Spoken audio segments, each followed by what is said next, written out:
In fact صبر کا یہ معنی نہیں ہے نا. اچھا صبر کا معنی برداشت نہیں ہے. اگر آپ یاد کریں تو میں نے صبر کی ڈیفینیشن بتائی تھی. جی یعنی آپ اگر اسٹرگل ہاں، صبر کا معنی جو ہے وہ اپنے مقصد کی طرف بڑھتے جانا ہے، اعلیٰ مقصد کی طرف. اسٹرگلنگ دیکھیں، ٹورڈز ہائر. ہاں یعنی آپ اگر اس چیز کو دیکھیں نا، یہ بہت ہی قیمتی نقطہ ہے، بہت ہی اہم معرفت ہے. جو انسان حالت جہاد میں رہتا ہے نا، حالت جہاد کا مطلب اسٹرگلنگ، یعنی اپنے گول اور آبجیکٹو کو پہچانتا ہے اور اس طرف بڑھنے کی مسلسل سعی کرتا ہے، تو صبر وہاں کہاں پہ آتا ہے کہ اس رستے میں جو مشکلات ہیں اس کا تحمل کرو. ٹھیک ہے، صبر اس جگہ پر آتا ہے. صبر بیٹھ کے مشکل برداشت کرنے کا نام نہیں ہے. اچھا I تو remember. آپ کبھی بھی نہیں ٹوٹیں گے. آپ اس بات پہ غور کیجیے گا کہ جو انسان اپنی زندگی میں مجاہد ہوتا ہے نا، یعنی مجاہد کا مطلب ہے کہ مجھے ہمیشہ کھڑے رہنا ہے، مجھے ہمیشہ اسٹرگلنگ فیز میں رہنا ہے، مجھے ہمیشہ زندگی میں اعلیٰ مقاصد کو پانا ہے. ٹھیک ہے، وہ چاہے مصیبتوں اور مشکلات کو عبور کر کے ہو. یعنی جیسے حدیث میں جو ہے کہ صبر کو بیان کیا گیا کہ صبر 3 مقامات پر ہے. ایک فی المصیب عند المصیبہ، علی الطاعہ، عن المعصیہ. یعنی جب مصیبت یا مشکل تمہیں گھیر لے اس وقت اس کو تحمل کرو. لیکن وہ خالی مصیبت برداشت کرنے کا نام نہیں ہے. یعنی وہی بات جو ہم کہتے ہیں کہ آپ اگر ایفرٹ کر رہے ہیں کہ فار ایگزامپل آپ ایک ایگزامینیشن پاس کریں، تو آپ اس طرف حرکت کر رہے ہیں، آپ بیٹھے ہوئے نہیں ہیں، اور اس دوران میں آپ کے اوپر کوئی مشکل آ جاتی ہے.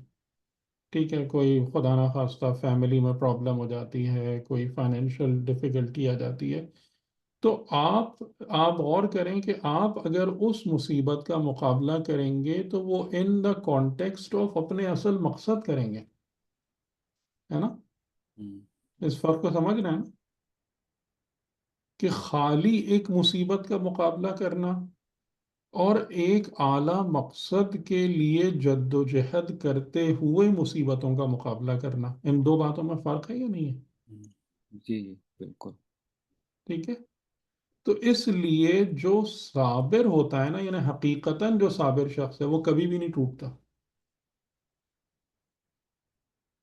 یعنی وہ کیا ہو جائے گا، جو امام صادق علیہ السلام کا جملہ ہے کہ جو ایسا انسان ہوتا ہے وہ ہمیشہ حر ہے، یعنی ہمیشہ آزاد ہے.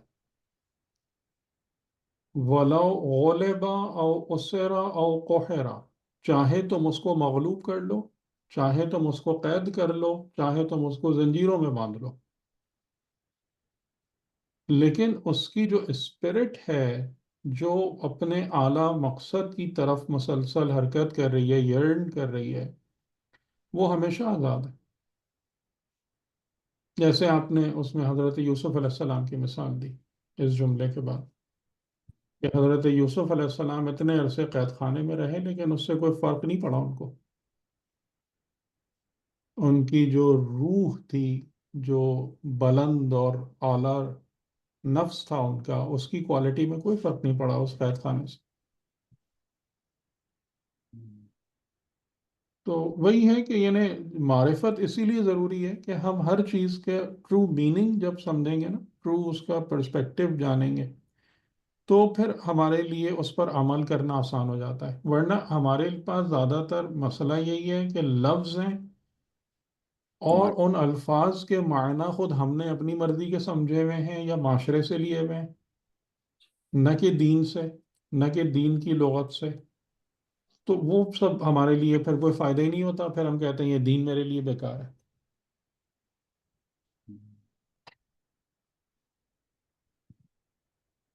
یہ پرابلم. صحیح جی. حیدر بھائی، جو ہم لوگوں نے شروع میں ایاک نعبدو والی جو دروس جی تھے آپ کے، اس میں جی. آپ نے بتایا تھا کہ بندگی، عبادت اور دعا، یہ تینوں تین تین چیزیں. تینوں چیزیں ساتھ چلتی ہیں. تو یہ جو آپ نے کل اسٹرکچر بیان کیا تو اس میں بندگی کی جو بیس ہے اس میں ہی عبادت ظاہر بھی آ گئی، اسی میں دعا بھی آ گئی، یہ سب اسی ہاں ہاں، یعنی اسٹرکچر کے۔ کہ عبادت اور دعا بندگی کا اظہار ہے، مینیفیسٹیشن ہے، اوکے ٹھیک ہے نا؟ عبادت اور دعا کوئی چیز سپر امپوز نہیں ہوتی ہے نفس پر۔ جب نفس میں بندگی کی صفت پیدا ہو جاتی ہے تو اس میں یعنی وہ اس بندگی کو ایکسپریس کرتا ہے تھرو عبادت اینڈ دعا۔ اوکے تو ٹھیک۔ ٹھیک ہے، تو ایسے نفس کے لیے عبادت اور دعا کوئی بوجھ نہیں ہوتی بلکہ لذت ہوتی ہے۔ یعنی عبادت اور دعا بوجھ ان کے لیے بنتی ہے جن میں صفت بندگی نہیں پائی جاتی، یعنی جن کا خدا سے کنیکشن نہیں ہوتا۔ بندگی کی ڈیفینیشن بھی آپ کو یاد ہے نا، جو ہم نے بتائی تھی؟ جی ہاں جی، بندگی غلامی کا نام نہیں ہے، بندگی ہاں کنیکشن کا فری، نام ہے۔ ہاں ود دا فری ول۔ ہاں، بندگی کنیکشن کا نام ہے۔ جو میں نے جی کہا تھا کہ جو پرفیکٹ بندگی ہوتی ہے it is like a super conducting link, جی ہاں یعنی ایسے وائر کی مانند ہوتی ہے حقیقی بندگی کہ جس میں کوئی ریزسٹنس نہیں پایا جاتا، جس میں خدائی کرنٹ بغیر ریزسٹنس کے فلو کرتا ہے۔ جی جی جی تو ہر چیز کی جو ہے نا وہ صحیح ڈیفینیشن سمجھنا بہت ضروری ہے، ورنہ ہم بالکل لفظ لے کر اور غلط جگہ پہ پہنچ جاتے ہیں۔ جی اگر بھائی یہ گوئنگ بیک ٹو صبر، جی تزکیے تزکیے کے کانٹیکسٹ میں صبر کا تو یہی مطلب ہوا نا کہ اوور نائٹ آپ نہیں اچیو کر سکتے ہیں، اٹس اے جرنی، اس میں آپ جی کو صبر بالکل، دکھانا ہے۔ ہاں صبر، بلکہ صبر بھی آپ ڈائریکٹلی نہیں اٹین کر سکتے، ٹھیک ہے؟ یعنی صبر کی صفت پیدا کرنے کے لیے بھی ایک محنت چاہیے، اور اس کے لیے اللہ تعالیٰ نے ہمیں دو چیزیں بنا کے دی، یعنی کہ اب جتنا بھی ہمارا سفر ہے آپ اس بات پہ غور کریں کہ دین اور شریعت نے جو ہے نا اس تزکیے کو حاصل کرنے کا پورا سلیبس ہمیں بنا کے دے دیا ہے، جو شریعت آپ کے پاس ہے، ٹھیک ہے؟ تو اگر آپ اس چیز کو یعنی جو ہم نے بیان کیا تزکیہ نفس کے حوالے سے جو کنسپٹس بیان کیے، اگر آپ ان کو اچھے طریقے سے گراسپ کر رہے ہیں تو اب جو شریعت ہے اس کے میننگ یا میننگ فلنس آپ کے لیے چینج ہو جائے گی۔ جیسے ابھی ہم نے یہ بات کی کہ عبادت جو ہے وہ کوئی ڈرل ایکسرسائز نہیں باقی رہے گی، بلکہ عبادت جو ہے وہ ہمارے لیے ان تمام صفات کو حاصل کرنے کا اور ان تمام صفات کو گیج کرنے کا ذریعہ بن جائے گی، صحیح؟ یعنی اگر ہم عبادتوں سے جوڑیں، آپ کو یاد ہے یہ بات بھی ہم نے کی تھی کہ کون کون سی عبادتیں کس کس صفت سے کنیکٹڈ ہیں۔ جی ہم؟ یعنی صلات کیا ہے؟ صلات عبدیت ہے، بندگی کا، بندگی ہے۔ روزہ خود قرآن کہہ رہا ہے لعلکم تتقون۔ حج، روزہ اور حج تقوی ہے۔ اسی طریقے سے جتنی بھی انفاقی عبادات ہیں جن میں ہم اپنے پاس سے جان و مال خرچ کرتے ہیں وہ زہد ہے، اور ان کے ساتھ ہی ساتھ جو ہے پھر وہ بلٹن یعنی اس کے اندر وہ والی چیزیں بھی آ جاتی ہیں، صبر و شکر والے معاملات بھی آتے ہیں، یعنی کہ جیسے جب آپ تقوی کی محنت کر رہے ہوتے ہیں تو تقوی کی محنت کے ساتھ ساتھ صبر ساتھ چل رہا ہوتا ہے، اس کے صبر والی محنت بھی ساتھ چل رہی ہوتی ہے۔ جب آپ بندگی کی صفت پر محنت کر رہے ہوتے ہیں تو وہاں پر شکر اور ایک لحاظ سے توکل جو ہے وہ ساتھ ساتھ چل رہا ہوتا ہے۔ تو یعنی کہ دین نے ہمیں جو بنا کے دیا ہے پورا ایک نظام، اگر آپ اس نظام کو اس کی حقیقت کے ساتھ سمجھ لیں تو وہ نظام ہے ہی ان صفات کو بلڈ کرنے کے لیے۔ اور پھر اس کے بعد جو زندگی کا ہمارا کمپلیکس ہے، یعنی مثال کے طور پر کہ جب ایک انسان ہے وہ اپنے کیریئر بنانے کی محنت کرتا ہے، ایک انسان ہے کہ جب وہ اپنی فیملی کو بلڈ کرنے کی محنت کرتا ہے، کہ جو ہماری زندگی میں خدا تعالیٰ نے ان چیزوں کو ایمبیڈ کر دیا ہے کہ اس کے بغیر ہمیں اپنی زندگی کا کوئی حقیقت نظر نہیں آتی، تو آپ غور کریں کہ یہ صبر و شکر اور توکل ان سب کے اندر آ جاتا ہی نہیں آ جاتا؟ یعنی جب ہم اپنی فیملی کو بلڈ کر رہے ہوتے ہیں تو وہاں پر صبر کی تو بہت زیادہ ضرورت پڑتی ہے. تو اس طریقے سے یعنی اگر آپ اپنے آبجیکٹو کو کلیئر کر لیں گے نا، تو آپ اپنی زندگی میں جو کچھ بھی کام کر رہے ہوں گے یا جن چیزوں میں بھی انوالو ہوں گے، وہ ان تمام جگہوں سے، ان معاملات سے آپ ان صفات کو ایکسٹریکٹ کر سکتے ہیں.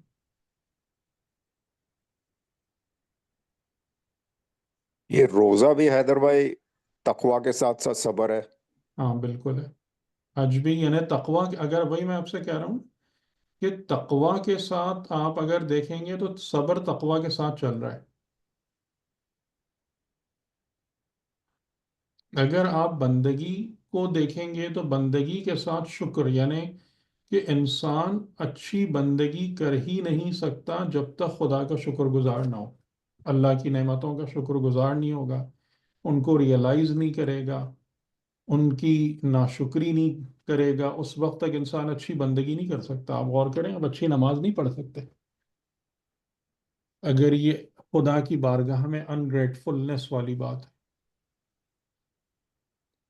تو یہ یعنی یہاں سے جو ہے نا ہمیں پھر دین کی جو زبردست اس کا جو کمپلیکشن ہے نا، ہمیں اس کا احساس ہوتا ہے کہ جب ہم اس معرفت کے ساتھ پھر شریعت کو لیتے ہیں تب ہمیں پتہ چلتا ہے کہ یہ جو کام، یعنی اب آپ دیکھیں نا کہ جب میں آپ کے سامنے خالی آئیڈیاز یا کنسپٹس پیش کر رہا تھا تو آپ سب لوگوں کے منہ سے کتنی دفعہ نکلا کہ بہت مشکل ہے نا؟ ابھی یہ آپ کے جوائن کرنے سے صحیح، پہلے ہی بات ہو رہی تھی. صحیح ہے، صحیح. صحیح ہے. اور آپ اگر اسی چیز کو شریعت کے اور وحی کی ہدایت کے زیر اثر لے جائیں گے نا تو آپ کو لگے گا کہ یہ سب کتنا آسان ہوتا چلا جاتا ہے. صرف فرق کس بات کا ہے کہ ہم جب بھی شریعت پر عمل کر رہے ہیں تو ہم آنکھ بند کر کے اور منہ اٹھا کے نہ چلیں، بلکہ معرفت کے ساتھ چلیں، اس کا حق ادا کرتے ہوئے چلیں، نماز کا حق ادا کریں، روزے کا حق ادا کریں. جیسا حج، جیسے امام سجاد علیہ السلام نے فرمایا کہ حج یہ ہے، اس حج کو اس حج کی طرح ادا کرنے کی کوشش کریں. آپ دیکھیں ہمیں پورا پورا نظام بنا کے دے دیا گیا، کیونکہ ہمیں اگر خالی یہ کنسپٹ بتایا جائے تو ہم اپنا سر پکڑ کے بیٹھ گئے ہیں کہ یا اللہ یہ کیا ہے، یہ سب کیسے ہوگا. لیکن خدا کی مہربانی یہ ہے کہ ہمیں وہ پورا رستہ بھی بنا دیا ہے اور آسان کر کے بنا دیا ہے. صرف ہمیں ان تمام چیزوں کو صحیح نیت کے ساتھ اور ٹرو اسپرٹ کے ساتھ ایگزیکیوٹ کرنا ہے بس، اور ہمیں اس سے زیادہ کچھ نہیں کرنا.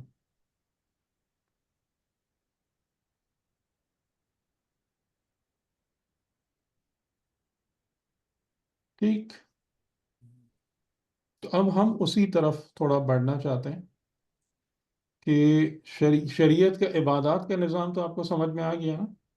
یعنی بلکہ ہم یہ کام کر سکتے ہیں باقاعدہ کہ آپ جب نماز ادا کرنے کھڑے ہوں تو نماز ادا کرنے سے پہلے اللہ سے دعا کریں کہ یا اے میرے رب، اے میرے اللہ، میں جو عبادت ابھی انجام دینے جا رہا ہوں اس عبادت کے وسیلے سے میرے اندر صفت بندگی کو بلڈ کریں، ڈیولپ کریں، ترقی دیں، مضبوط کریں. آپ ہر روزہ رکھنے سے پہلے روزے کی نیت کے ساتھ یہ نیت کریں خدا کی بارگاہ میں کہ یا اللہ اس روزے کی برکت سے میرے اندر صفت تقوی نکھرے، مضبوط ہو، بلند ہو. ہم نہیں کرتے نا، بس خالی ہم نے روزہ رکھنا ہے.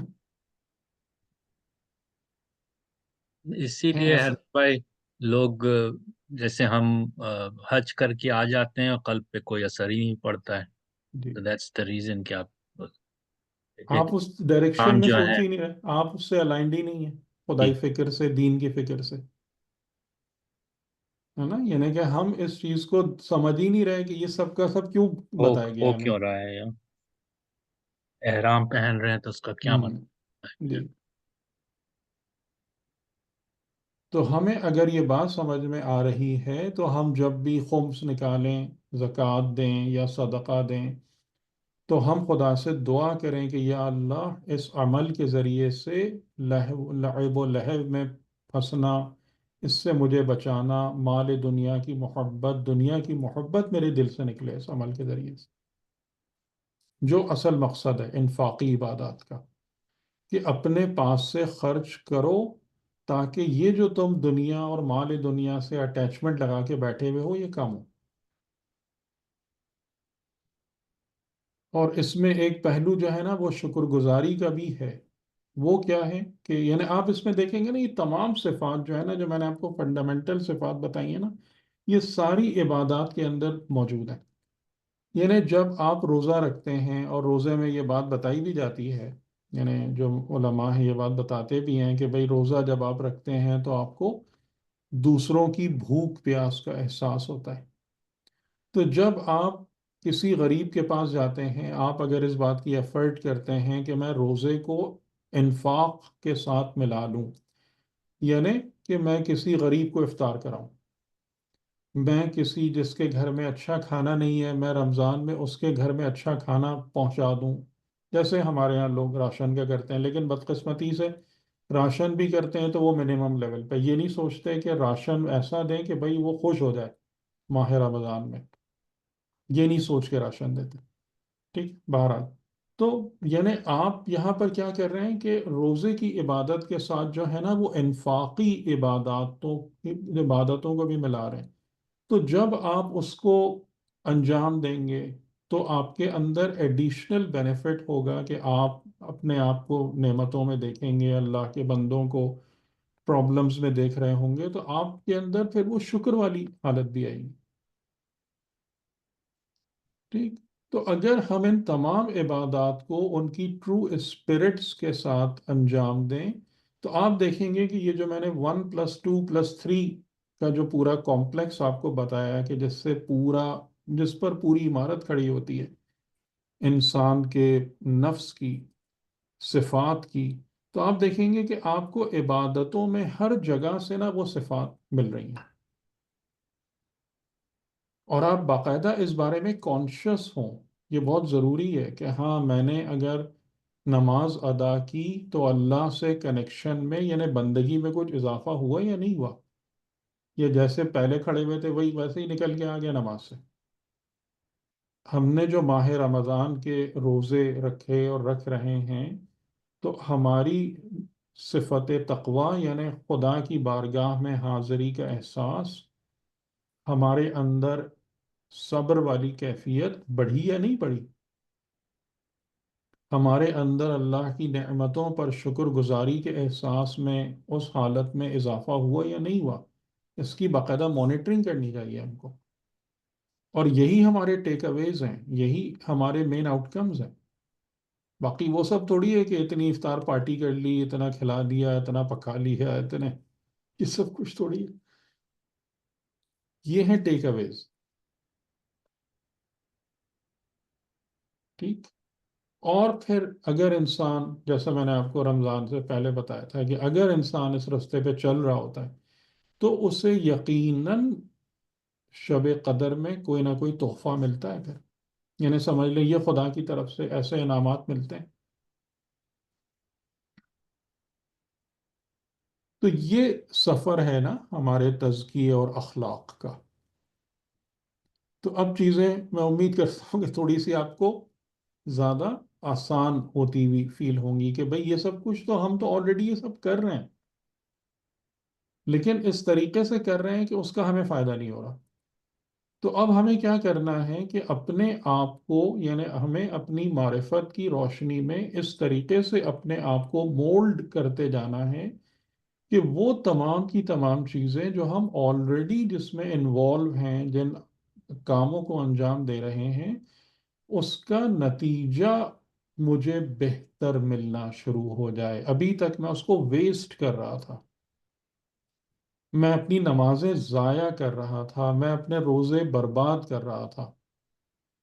لیکن اب اللہ نے اگر مجھے یہ معرفت عنایت فرمائی ہے تو اب یہ ہونا چاہیے کہ اب میری نماز کا مجھے ایک رزلٹ ملنا شروع ہو، جو اس کا رزلٹ ہے، جو کچھ خدا نے اس کے اندر رکھی ہیں برکتیں، تمام عبادات۔ جی درست ہے۔ جی جی ہم؟ بالکل ٹھیک حضرت۔ ٹھیک ہے نا؟ تو اس لحاظ سے یعنی کہ اب آپ تھوڑا سا ایٹ پیس فیل کر سکتے ہیں کہ آپ کو کوئی بہت نئے کام نہیں کرنے، آپ کو کوئی نئے کام نہیں کرنے، آپ کو جو کچھ آپ آلریڈی کر رہے ہیں اس میں ہی اپنے فوکس کو، اپنی معرفت کو، اپنی کنسنٹریشن کو، اور اپنے جو نیتیں ہیں کہ مجھے کیا ملنا چاہیے اس کو بہتر بنانا ہے، بس اور کچھ بھی نہیں کرنا۔ ٹھیک ہے؟ اور ہاں، وہاں پر ایک بات ضرور آتی ہے کہ اس بات میں دقت کریں کہ اگر نعوذ باللہ حرام یا مکروہ موجود ہے زندگی میں تو اس کو یقیناً باہر نکالنا ہے، کیونکہ وہ زہر ہے۔ اور اگر پوائزن انجیکٹڈ ہو، سسٹم میں موجود ہو، تو پھر ہم اس سسٹم کو ہیلدی ہونے کی توقع نہیں رکھ سکتے۔ ہاں، یہ بہت امپورٹنٹ بات ہے۔ وہ اور رکاوٹ بن. ہاں، یہ ہو سکتا ہے کہ تکلیف دہ ہو کچھ لوگوں کے لیے، کیونکہ اگر نعوذ باللہ جیسے اور پھر میں وہی آپ سے بات کر رہا ہوں کہ اب آپ حلال اور حرام کس بیک گراؤنڈ میں دیکھیں گے؟ جی، حلال اور حرام کس بیک گراؤنڈ میں دیکھیں گے؟ تزکیہ نفس کے حوالے سے دیکھیں گے۔ جی. اب فقط وہ فقہی حرام و حلال نہیں ہے آپ کے لیے۔ ٹھیک ہے؟ یعنی اب میرے لیے اگر میں اس سفر پر چل رہا ہوں تو آپ اسی لسٹ کو ریوائز کر لیجئے، کون سی ہیں، بلکہ میں اس کو لکھ دیتا ہوں نا، تو شاید وہ چیز ریکارڈ ہو جائے تو اچھی بات ہے۔ ہمارا جو گفتگو تھی تزکیہ نفس والی، تو اس کا ذرا اگزامپل دیں عادر بھائی، آپ نے جو بھی جملہ عرض کیا کہ حلال اور حرام جو جی ہے وہ تزکیہ نفس کے ہاں، پچھلے لینس. بھی اس میں ہم بات کر چکے ہیں، میں بھی بالکل اس پہ بات کرتا ہوں۔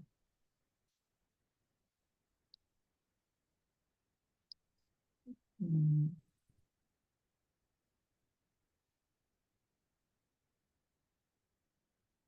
یعنی اب آپ کے لیے جو حلال اور حرام ہے وہ کیا بن رہا ہے؟ اب وہ صفات ہوں گی نا جی، کیونکہ اب ہمیں یہ بات پتہ چل گئی نا کہ سارا کھیل صفات کا کوالٹیز. جی. ہے نا؟ یہ کوالٹیز ہیں، ناٹ ایکشنز۔ کہ اب حلال و حرام کا آپ کا جو ہے پیراڈائم وہ شفٹ ہو گیا ہے، کہ اب حلال و حرام کو آپ ایکشنز کے تناظر میں نہیں دیکھ رہے ہیں بلکہ صفات کی روشنی میں دیکھ رہے ہیں۔ تو اگر ہم اس کو کہیں کہ جو فاربیڈن یا ان لافل ہیں، اس میں نمبر 1 کیا آتا ہے؟ یاد ہے؟ ریاکاری، عجب یا خود پسندی، یا اس کو یہ بھی کہتے ہیں انیت، انانیت۔ پھر اس کے بعد تکبر، حسد، عصبیت، حب دنیا،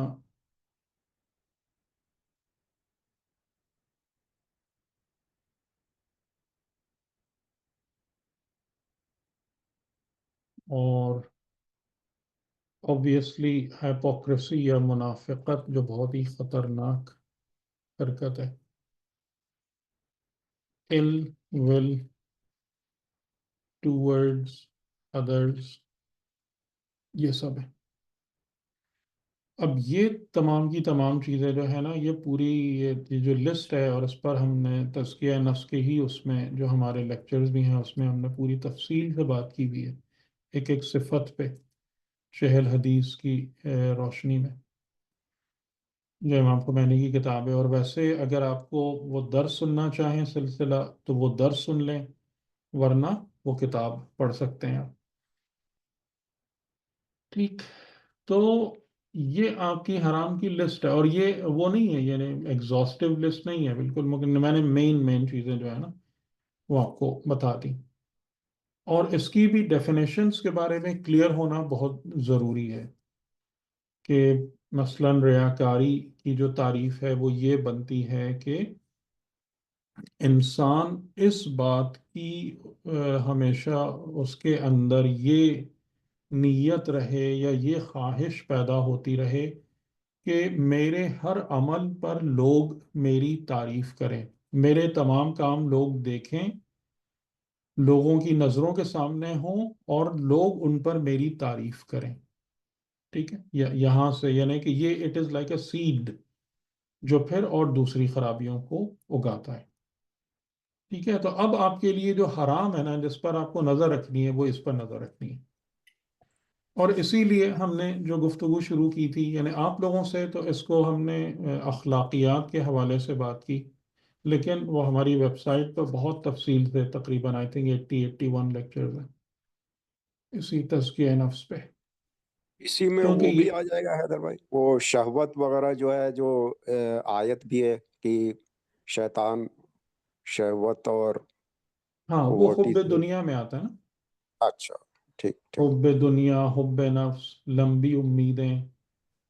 اور حیدر بھائی ہم کو مجھے یاد ہے آپ نے ذکر اس کا بھی کیا تھا کہ سب سے بری جو چیز ہوتی ہے وہ حسد سب سے ٹاپ پر ہوتی ہے، جی جی، صحیح؟ حسد آگ ہے جی، یعنی کہ جی یہ جو پورا ایک سیکوینس بنتا ہے نا، کہ یہ جو اس میں ہماری گفتگو ہے اس میں یہی ہے کہ یہ آپ کا ایک سیکوینس ہے جو شروع ہوتا ہے ریاکاری سے، اور یہ پہنچتا ہے کہاں تک؟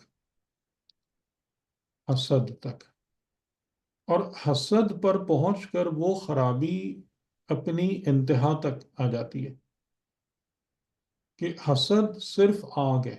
ٹھیک ہے، یعنی حسد جو ہے نا، اس کے اندر اگر کوئی انسان نعوذ باللہ حسد کی آگ میں جلنا شروع ہو جاتا ہے تو آلموسٹ امپاسبل ہے پھر اس کا کیور ہونا، بہت بہت زیادہ مشکل ہے، اور یہ شروع ہوتا ہے ریاکاری سے۔ اور زیادہ تر جو عرفاء ہیں وہ سب سے زیادہ جس چیز پر کنٹرول کرنے کو ریکمینڈ کرتے ہیں وہ انیت اور انانیت ہے، یعنی میں کا مطلب یہ ہوتا ہے کہ انسان اپنی زندگی میں مین امپورٹنس جو ہے نا وہ اپنی پرسنالٹی یا اپنی رائے یا اپنے نظریے کو دے، اور اس کے مقابلے میں حق کو اگنور کر دے۔ یہ انانیت اور خود پسندی والی بات ہے۔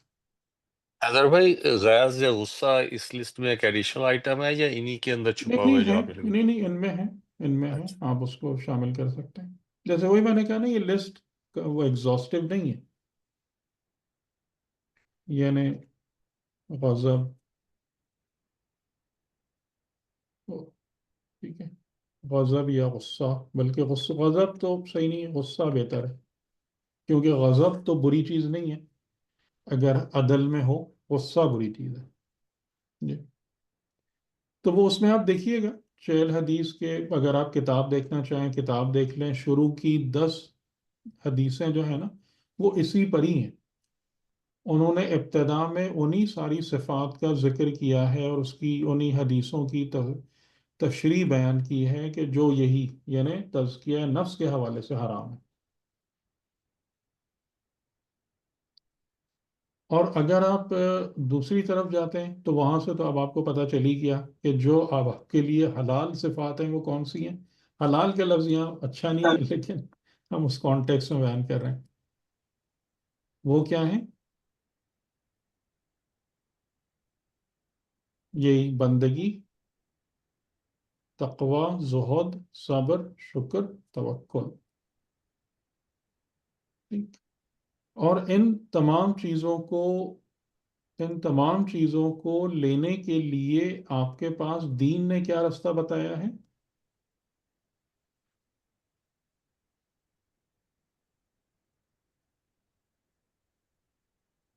جی، اس پورے کمپلیکس کو ڈیولپ کرنے کے لیے دین نے کیا کہا ہے ہم سے؟ جی، صلات، یعنی روزہ، شریعت. جی جی جی، شریعت پر کما حقہ، اس کو اپنی زندگی میں لاؤ. ٹھیک ہے، کما حقہ کا مطلب انہیں جو اس کا حق ہے اس کے ساتھ اسے اپنی زندگی میں لاؤ. تو یہ تمام کی تمام چیزیں آپ کو بہت حد تک ایفرٹ لیسلی مل رہی ہوں گی. صحیح، یعنی کہ جب آپ نماز روزہ سب کو ویسے انجام دینے کی کوشش کریں گے کہ جیسا حکم دیا گیا ہے، جیسا بتایا گیا ہے، یعنی وہ نہیں ہوگا جو امام علی علیہ السلام نے فرمایا کہ بہت سارے لوگوں کے لیے نماز شب جو ہے وہ نیند کے خراب کرنا ہوتا ہے اور روزہ بھوک پیاس ہوتا ہے. یعنی اس میں یہ جملہ تو ہے ہی ہے آپ کے اس میں کہ بہت سارے لوگوں کے لیے روزہ بھوک پیاس سے زیادہ کچھ نہیں ہے. تو یعنی وہ چیز انسان اس حالت میں نہ رہے، اس طریقے سے عبادات کو یا دین کو نہ، شریعت کو نہ لے کہ وہاں سے خالی بس ایک زحمت اور مشقت ہو رہی ہے، نتیجہ کچھ نہیں نکل رہا.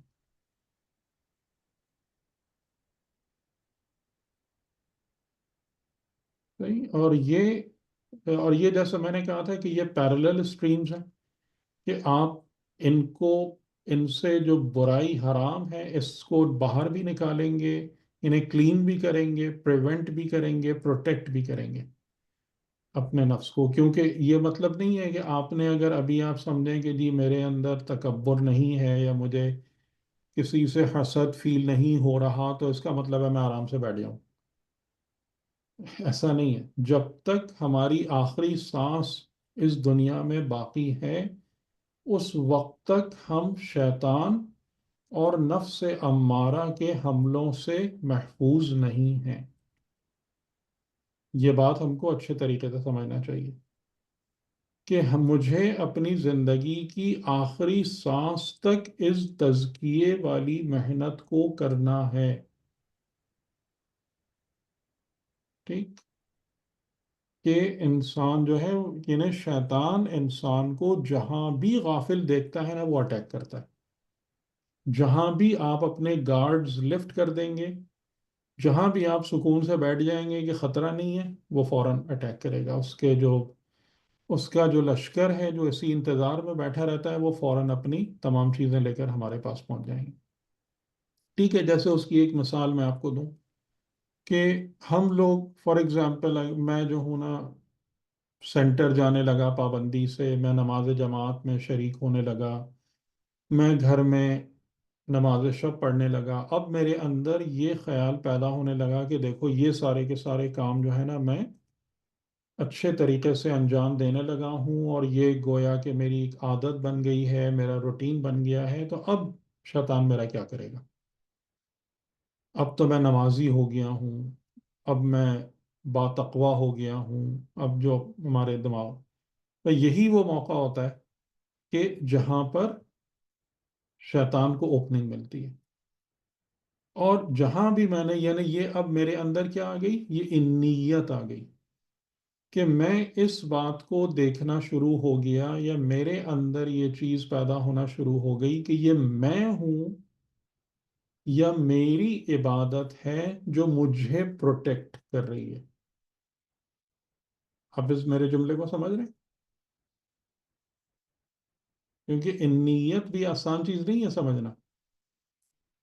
میرا یہ جملہ سمجھ میں آ رہا ہے آپ کو؟ حیدر بھائی وہ انانیت تو وہ ایگو ہوا، انیت کا کیا مطلب؟ یہ وہی میں نا، وہی نا ایگو. میں کہ یہ میں ہوں اور میری عبادت ہے جو مجھے پروٹیکٹ کر رہی ہے، جس کی وجہ سے اب شیطان مجھ سے قریب نہیں آ سکتا. بس یہی شیطان کے لیے اوپننگ ہے. یہی انیت ہے جو انسان کا بیڑا غرق کر دیتی ہے. انانیت، یعنی انانیت ہے یہ میں ہوں جس کی بنیاد پر یہ سب کچھ ہو رہا ہے.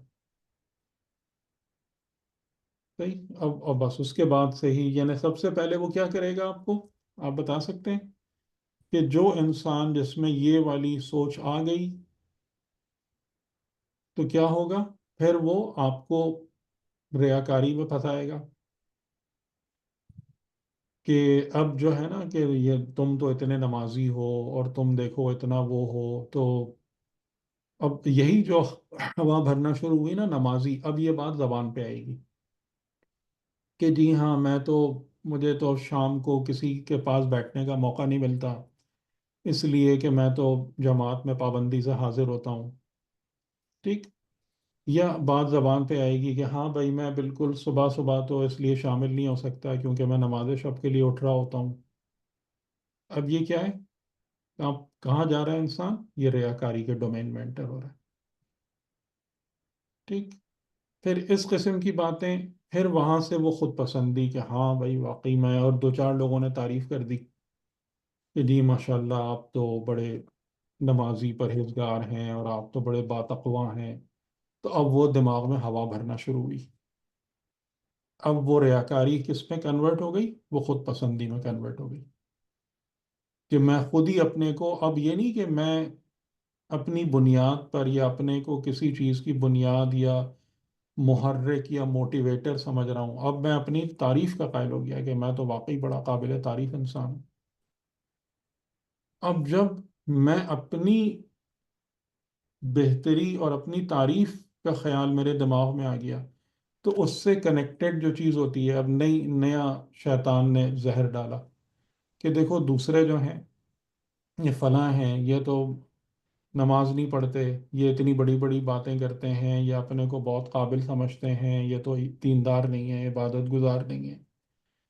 تو اب کیا ہونا شروع ہوا کہ اب صرف اور صرف جو ہے میں اپنی بڑائی کا قائل نہیں رہا، میں نے اب اس کے ساتھ ساتھ دوسروں کو بھی حقیر سمجھنا شروع کر دیا اپنے آگے. یہ خود پسندی تکبر کے ڈومین میں انٹر ہو گئی. ٹھیک. اور جب انسان دوسروں کو اپنے آگے حقیر سمجھتا ہے تو ہر ایک مجھ سے حقیر ہوتا نہیں ہے، بہت سارے لوگ میرے مقابلے میں بہتر ہوتے ہیں. تو اب کیونکہ نعوذ باللہ انسان کے اندر اب یہ کیفیت پیدا ہو گئی، یعنی اب یہ سب صفات ہیں، ٹھیک ہے، کوالٹیز ہیں. کوالٹی نفس میں انگرینڈ ہوتی ہے.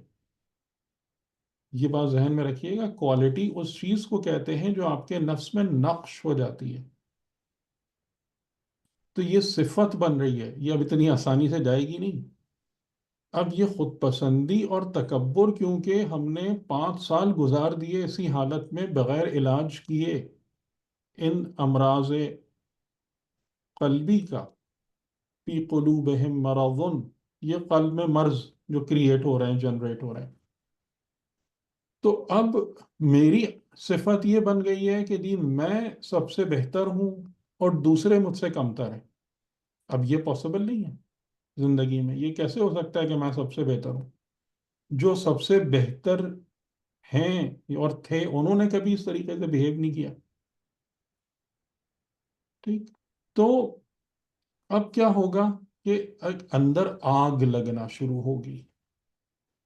وہ آگ یہ لگنا شروع ہوگی کہ یہ دوسرا بہتر کیوں نظر آ رہا ہے، اور میں اگر اس سے بہتر نہیں ہو سکتا تو پھر سلوشن خالی کیا بچے گا؟ بتائیں. حسد ہوگا کہ اس میں بھی نہ ہو یہ چیز. یعنی سلوشن اب یہی بچے گا کہ یہ بھی برباد ہو جائے، یہ بھی خراب ہو جائے.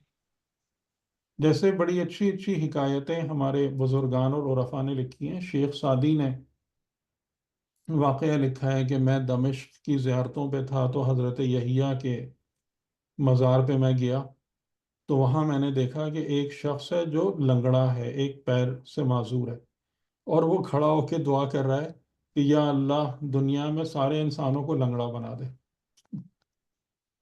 کہنے لگے کہ میں اس دعا پر حیران ہوا اور میں نے کہا کہ اے بندہ خدا تو یہ دعا کیوں نہیں کرتا کہ تیری ٹانگ صحیح ہو جائے. تو اس نے کہا نہیں، یہ جو لوگ ہیں نا یہ مجھے دیکھتے ہیں، میرا مذاق اڑاتے ہیں اور مجھے میری تحقیر کرتے ہیں، تو بس میں یہ چاہتا ہوں کہ سب میری طرح ہو جائیں.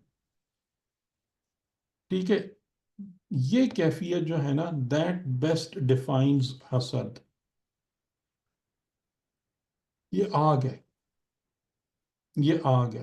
اور جو جیسے امام علیہ السلام نے فرمایا کہ یہ آگ سب سے پہلے کس کو کھاتی ہے؟ تمہارے ایمان کو.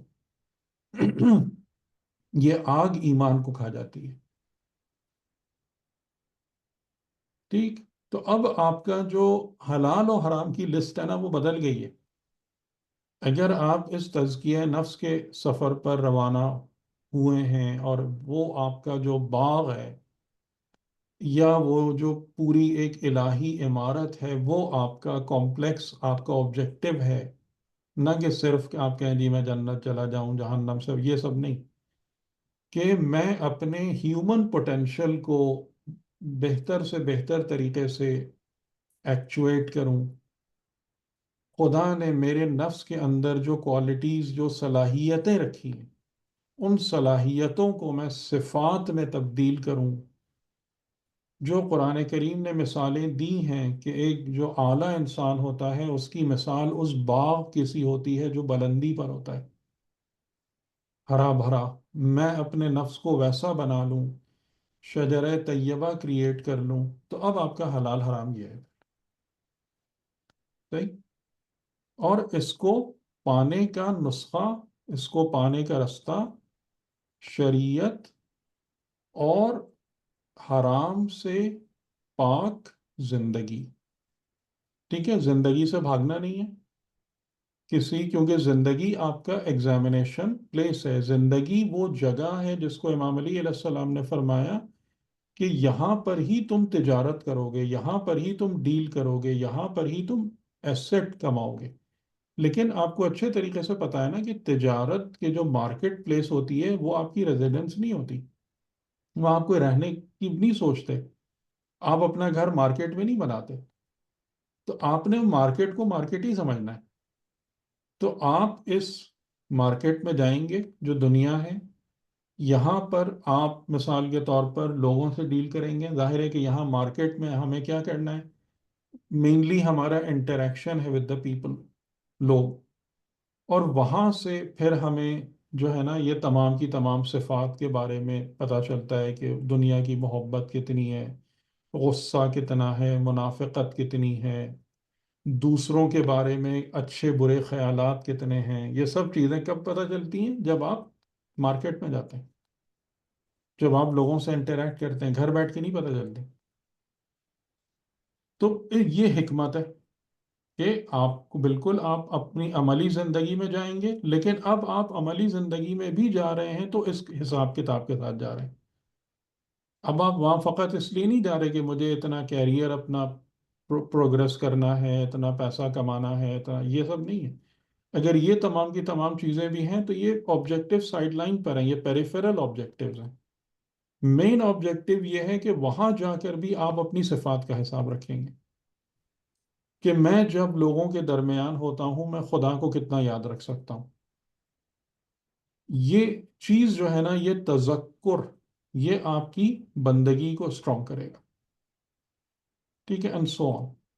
تو اب لائف آپ کی وہی ہے، اس کی میننگ چینج ہو گئی اگر آپ نے اس تزکیہ نفس والے پورے سسٹم کو سمجھ لیا اور اس کی روشنی میں آپ نے اپنے آبجیکٹیوز کو ڈٹرمن کر لیا. تو اب آپ کی زندگی جو ہے نا پھر وہ اس ٹریک پر چل پڑی کہ جو ظاہر ہے کہ آپ دیکھیں گے کہ دوسرے لوگ بھی بہت سارے یہی کام کر رہے ہوتے ہیں، لیکن ان کی کوئی توجہ جو ہے نا وہ صفات بلڈنگ پر یا صفات کی پاکیزگی پر نہیں ہوتی ہے. ٹھیک جی، اب آپ لوگ کچھ فرمائیے. حیدر بھائی، دو سوال ہیں. ایک تو یہ جو حرام صفات والی لسٹ ہے، اس میں حب دنیا کو آپ نے ڈیلیبریٹلی اس جگہ پہ رکھا، یا یہ جس رینڈم لسٹ آپ اس سے بنا رہے تھے؟ کیونکہ جو سنا اور پڑھا تھوڑا سا کہ یہ تمام چیزوں کی جڑ ہے. جی ایک تو یہ، اور دوسرا معذرت کے ساتھ ہے سوال، کیونکہ آپ کئی دفعہ اس کو کہہ چکے ہیں، لیکن اس میں میرا مائنڈ بالکل بلینک ہوا ہوا ہے کہ یہ دونوں جو لسٹ ہیں ان کا آپس میں سیکوینسنگ کیا ہے؟ سائملٹینیسلی ہم ان پہ کام کر رہے ہیں، ایک جی دوسرے پہ مدد پیرلل ہے نا، کرتی ہے؟ پیرلل ہے نا. ٹھیک. یعنی آپ اس کو دیکھیں، یہ جو میں نے ماڈل بنایا تھا تو میں نے یہی کہا تھا نا کہ یہ آپ کا یہ والی چیز کہ کیپ دا ہیزرڈز اوے، تو کیپ دا ہیزرڈز اوے کا کیا مطلب ہے؟ حرام سے بچو، ہارمفل افیکٹس. ٹھیک ہے، یہ آپ کو مسلسل کرنا ہے. اور اسی طریقے سے سو دا سیڈز، بندگی کا بیج، تقوی کا بیج، زہد کا بیج، یہ دونوں چیزیں ساتھ ساتھ ہو رہی ہیں. ٹھیک. اور اگر آپ عبادات کے نظام کو دیکھیں نا تو اس میں بھی یہ دونوں کام ساتھ ساتھ ہی چل رہے ہوتے ہیں.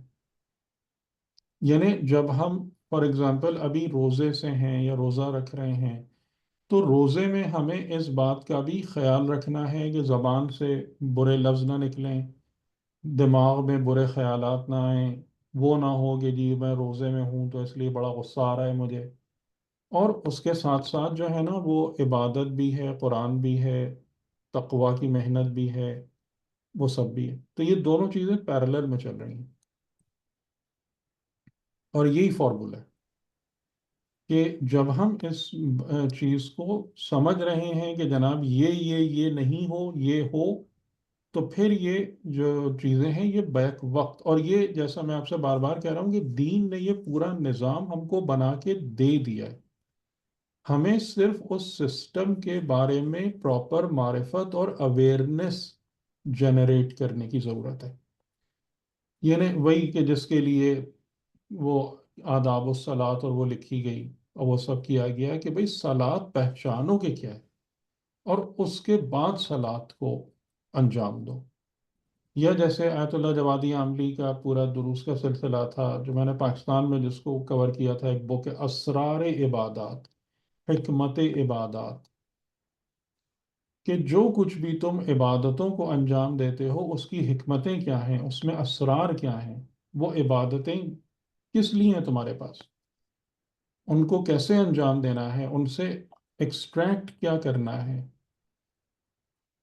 تو اب اس میں لسٹ جو ہے نا، ظاہر ہے کہ جو لسٹ کی آپ بات کر رہے ہیں تو یہ لسٹ آبویسلی ایگزیکٹ ہائرارکی کو ریپرزینٹ نہیں کرتی ہے. میں نے ان چار کو اوپر اس لیے رکھا ہے کہ یہ چار میں ہم سب سے زیادہ مبتلا ہوتے ہیں اور اس کا خطرہ ہمارے لیے بہت زیادہ ہوتا ہے.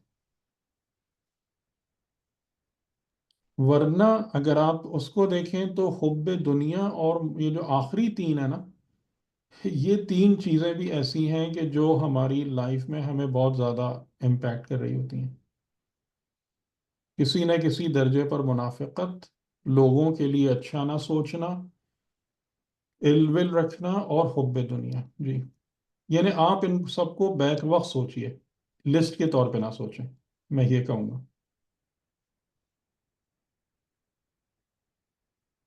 جی ٹھیک ہے جی. سوری بولیں آپ. گو ہیڈ بھائی.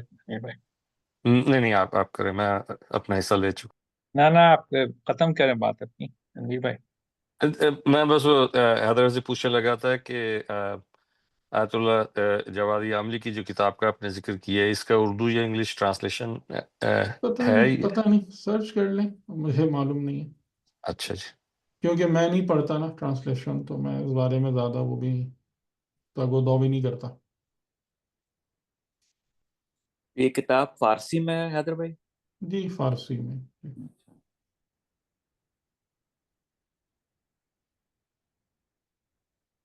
جی زہر بھائی.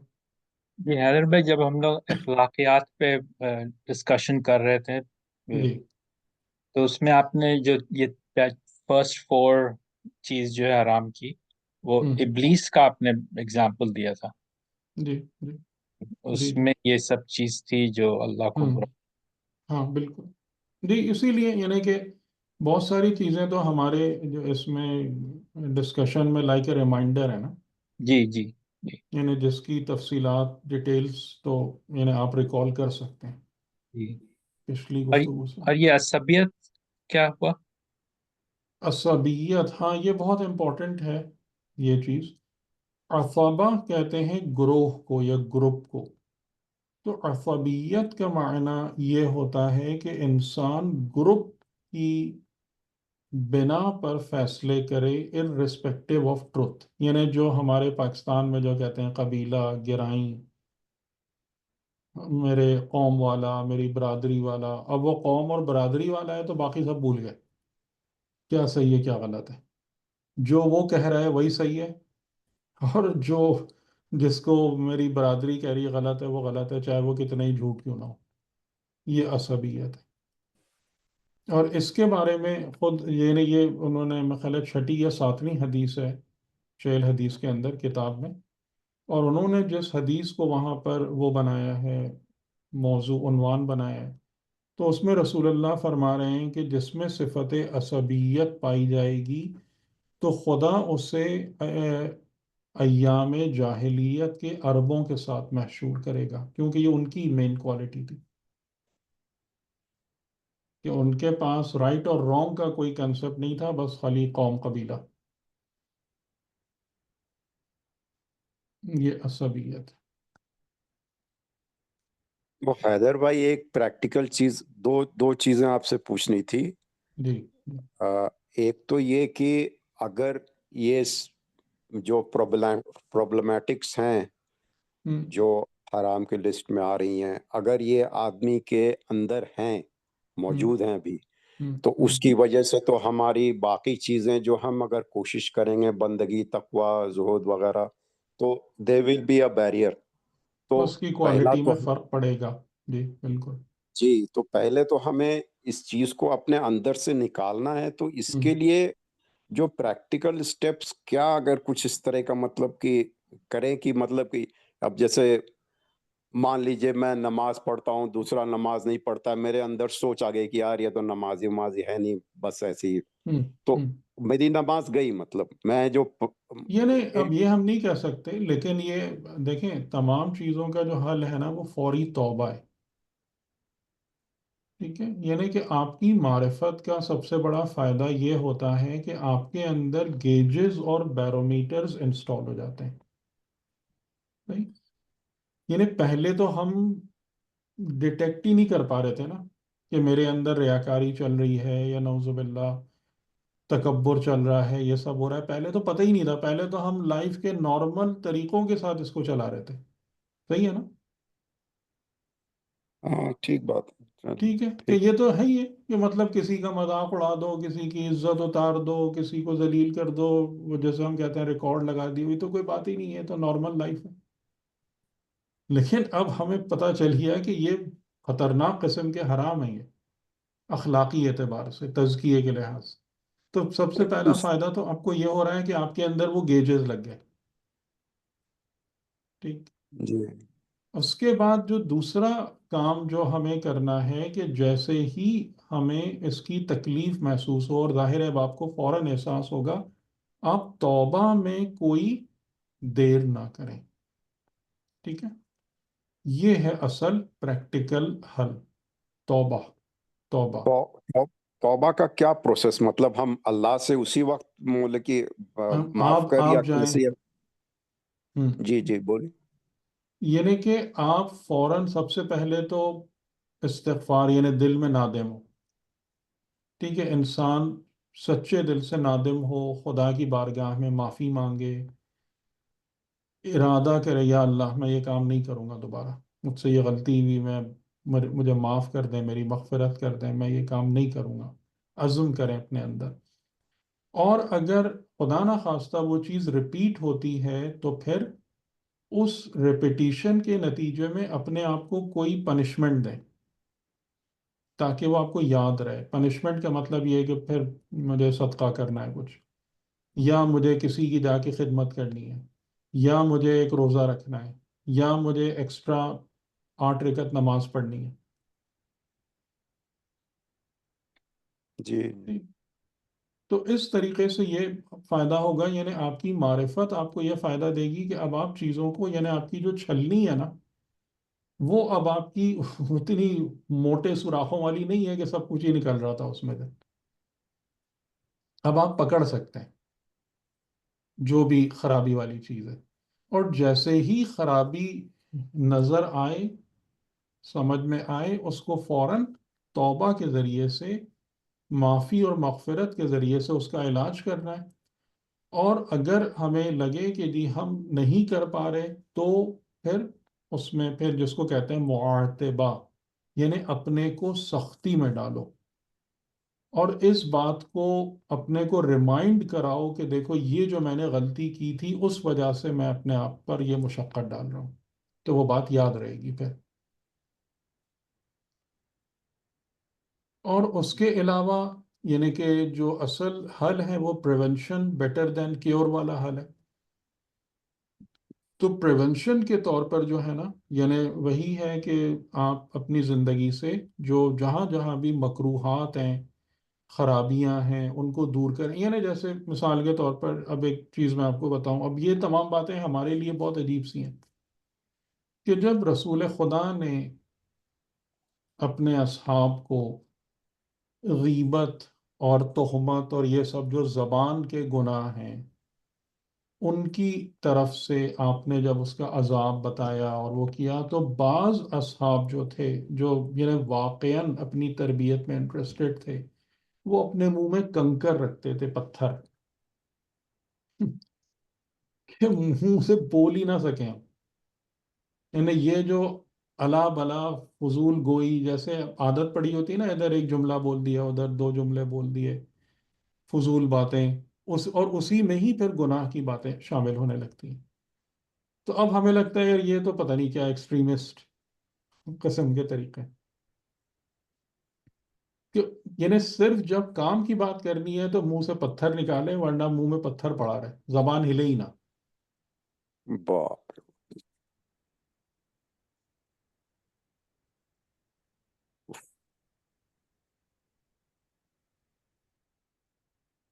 تو ظاہر ہے کہ آپ کے اوپر ہے کہ، اور ہم سب کو یہ بات پتہ ہے کہ خرابی اور علاج یہ اچھا طریقہ نہیں ہے، بلکہ پریونشن اچھا طریقہ ہے. تو ہمیں ان تمام چیزوں کو لینا پڑے گا کہ جو پریونٹ کریں، اور پریونٹ کرنے میں وہی ہے کہ حرام اور مکروہات سے اپنے کو بچائیں زیادہ سے زیادہ. اور اگر ہم ان کے بارے میں آتے ہیں، ان چینلز کی بات کرتے ہیں کہ جہاں سے پھر حرام انسان میں انٹر ہوتا ہے، تو وہ چینلز جو ہیں وہ یہی ہیں: آنکھ ہے، آنکھ جو دیکھتی ہے، کان جو سنتے ہیں، زبان ہے جو غذا منہ میں آتی ہے، زبان سے جو نکلتا ہے، یہ وہ چینلز ہیں کہ جن کے تھرو سے حرام انٹر ہوتا ہے. تو ان چینلز کو اچھے طریقے سے گارڈ کرنا ہے کہ ان کے ذریعے سے کوئی غلط چیز نہ گھسے میرے نفس میں. پریونشن والی پالیسی پہ جائیں، نہ کہ لوزلی لائف گزاریں، لوز وے میں لائف گزاریں کہ غلط چیز گھس جائے اور پھر ہم سوچیں کہ جی اس کو مجھے کیسے کیور کرنی ہے.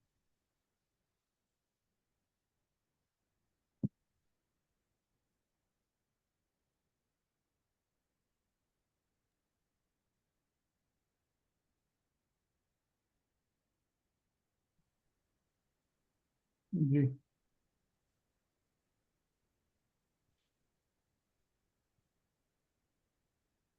تو کل تو آپ لوگوں کا آفس نہیں ہے نا؟ نہیں نہیں، کل تو نہیں سیٹرڈے ہے. ہاں، کل تو میں 5-10 منٹ لے سکتا ہوں آپ کے، اور میں کیوں ہے کہ 2-3 دن سے 1-2 قرآنی آیتیں آپ کو دکھانا چاہ رہا ہوں اسی پریکٹیکل کے حوالے سے. لیکن اچھا ہے، ہماری گفتگو اور دوسرے ایونیوز میں جا رہی ہے، اچھی بات ہے.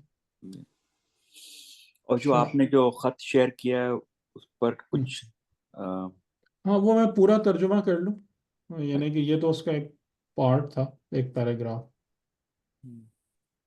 لیکن اس میں وہ جو تنویر بھائی بات کر رہے تھے نا، میں نے کہا، میری نظر پڑی تو میں نے کہا کہ وہ چیز میں دکھا دوں، اس کے اندر دیکھیں موجود ہے کہ جو یعنی جو حقیقتاً اولیاء خدا ہیں ان کو امام علیہ السلام جو ہے نا وہ اولو العلم سے آئیڈینٹیفائی کر رہے ہیں، جی صاحبان علم.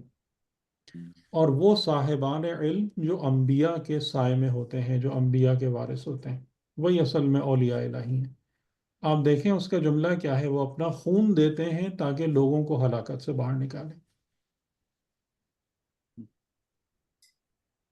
ٹھیک ہے، یہ میں نے کہا کہ آپ اس چیز کو دیکھیں کہ جو وہ بات میں کر رہا تھا وہ بلا وجہ نہیں کر رہا تھا. اور جو میں نے کہا تھا کہ ہم ان کے ان اولیاء الہی کے کا جو قرض ہے ہمارے اوپر وہ ہم کبھی بھی ادا نہیں کر سکتے. اللہ آپ کو جزا دے آپ کی ایفرٹ کا ٹرانسلیٹ کرنے کا. It was very powerful. بہت بہت شکریہ. تو میں انشاءاللہ اس کو مطلب پورا کر لوں. وہ 2 لیٹرز ہیں، انشاءاللہ پھر اس پہ ہم بات کرتے ہیں. اچھا، یہ جو آیت ہے نا، اب اس کو آپ دیکھیں کہ پریکٹیکلی ہم کیا اسٹیپس بتائے گئے ہیں. اچھا، یہ قد افلحہ والا ورڈ، یہ قد افلحہ کی جو ٹرم ہے یہ آپ کو کچھ یاد دلا رہی ہے؟ جی حیدر بھائی پچھلے درس میں آپ نے بولا تھا نا ہم نے کہاں پڑھا تھا یہ قد افلحہ؟ سورہ سورہ اعلیٰ میں اعلیٰ جی، اور سورہ شمس میں. شمس. ٹھیک، اور اس کے بعد کیا تھا قد افلحہ کے بعد؟ وہاں تزکیے کی بات ہو رہی تھی. ہاں، تو اب یعنی آپ اب دیکھیں یہ قرآن پڑھنے کی ایک اسکل ہے، قرآن سے استفادہ کرنے کی. یعنی اب اگر قرآن ایک جگہ قد افلحہ کے بعد ایک بہت ہی شارٹ ٹرم یوز کر رہا ہے، من تزکا، یعنی اس نے اعلیٰ درجے کی فلاح پا لی جس نے تزکیہ کیا، جس نے اپنے نفس کا تزکیہ کیا. تو اگر یہاں پر قد افلحہ کے بعد ایک ڈیٹیل آ رہی ہے تو ہم اس کو تزکیے سے ایکویٹ کر سکتے ہیں یا نہیں؟ یہ فارمولا یہاں لگا سکتے ہیں کہ نہیں لگا سکتے؟ جی ہاں لگا سکتے ہیں. بات سمجھ میں آ رہی؟ یعنی جو بات شروع ہو رہی ہے بالکل وہی ہے، قد افلحہ. وہاں پر وہ چیز کمپیکٹ تھی، من تزکا، اس کی تھوڑی تفصیل آگے تھی. لیکن یہاں پر قد افلحہ کے بعد 10 آیتیں اس کے انڈر میں، اس کے ذیل میں. تو اس کا مطلب کیا ہوا کہ اب خدا یہاں پر جو کچھ بیان کرنے جا رہا ہے وہ سب کا سب ہم کو یہ بتا رہا ہے کہ تزکیہ ہوتا کیا ہے، کیسے ہوگا تزکیہ. ٹھیک ہے، یہ ہمارا طریقہ انفرنس کا صحیح لگ رہا ہے آپ کو؟ جی جی حیدر بھائی. ٹھیک ہے، تو اب دیکھیں کہ قد افلحہ کے بعد کیا آ رہا ہے، کیا کیا چیزیں. سب سے پہلی المؤمنون. تو المؤمنون کیا ہے؟ یہ شرط ہے. ٹھیک ہے، یہ شرط ہے. یعنی اگر ایمان نہیں ہوگا تو فلاح نہیں ملے گی. اور ایمان کس پر بیس کرتا ہے؟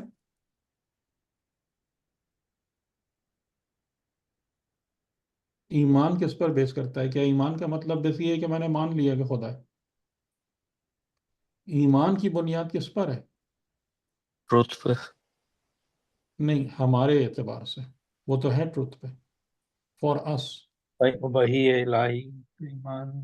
نہیں، وہ بھی ہم سے باہر ہے، کیونکہ ایمان آپ کی پراپرٹی ہے. فطرت پہ. فطرت یعنی آپ کے علم اور معرفت پر. ٹھیک ہے، آپ کی معرفت اور علم آپ کو ایمان تک لے جاتی ہے. تو ایمان خالی کسی چیز، یہ جب میں نے علم و حکمت والی مجالس پڑھی تھیں تو ان باتوں کو تقریباً 20 مرتبہ ریپیٹ کیا تھا، اسی وجہ سے کہ یہ بھی ایک فنڈامنٹل کنسپٹ ہے کہ انسان کی آنکھ کہاں سے کھلنا شروع ہوتی ہے؟ جب وہ معرفت کی طرف آتا ہے، پھر وہ علم کی منزل پر آتا ہے، یعنی اس کے قلب پر حقائق روشن ہوتے ہیں. پھر علم جو ہے اس کے قلب کے ساتھ کنیکٹ ہوتا ہے، ایبزورب ہوتا ہے، اور جب انسان کا علم اس کے قلب میں جذب ہو جاتا ہے، انسان اس سے امن و سکون محسوس کرنے لگتا ہے، تو وہ علم ایمان بن جاتا ہے۔ ٹھیک ہے، یہ ایمان کی تعریف ہے۔ تو فلاح مومنین کے لیے، ٹھیک ہے، اب آپ سمجھ رہے ہیں فلاح یعنی ایمان نہیں ہے تو ویسے ہی بندہ باہر ہے، اس ٹریک پہ ہی نہیں ہے وہ، جو کہ فلاح اور تزکیے والا ٹریک ہے۔ اس کے بعد الذین ہم فی صلاتہم خاشعون، کیا مطلب ہوا اس کا؟ فی صلاتہم خاشعون، وہ لوگ جو اپنی نمازوں میں خاشع ہیں۔ خاشع کا مطلب ہمبل، ہیوملٹی۔ نہ نہ نہ نہ نہ نہ، خضوع خشوع جو ہاں ہوتا ہے۔ خضوع خشوع، لیکن خشوع کا مطلب کیا ہوتا ہے؟ میں دیکھیں انگریزی میں لکھنے کی کوشش تو کرتا ہوں۔ خوف،